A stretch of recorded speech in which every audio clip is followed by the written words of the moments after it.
বিশ্বনবী পাগলের মতো একবার হাউজে কাসারে যাবেন, একবার সিরাতে যাবেন, একবার পুলসিরাতের দিকে, একবার হাউজে কাউসারের দিকে পাগলের মতো দৌড়াতে থাকবেন। তার কোন গুনাহগার উম্মত যাতে জাহান্নামে ঢুকে না যায়, সেদিন কেউ সুপারিশ করতে পারবে না বিশ্বনবী ছাড়া। এজন্য 5 নম্বর আল্লাহ বললেন, মান যাল্লাযী ইয়াশফাউ ইনদাহু ইল্লা বিইযনিহি। কার সাহস আছে, কার এত বড় বুকের পাটা কিয়ামতের কঠিন দিন আল্লাহর সামনে দাঁড়িয়ে সুপারিশ করবে? কারো ক্ষমতা, কারো ক্ষমতা নাই।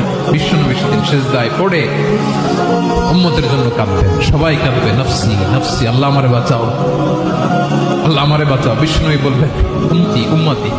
বিশ্বনবী আমার জন্য কাঁদবেন, আপনার জন্য কাঁদবেন, আমাদের জন্য সেদিন কেঁদে কেঁদে জাহান্নামের দরজায় দাঁড়িয়ে আমাদেরকে টেনে টেনে জান্নাতে ঢুকাবেন।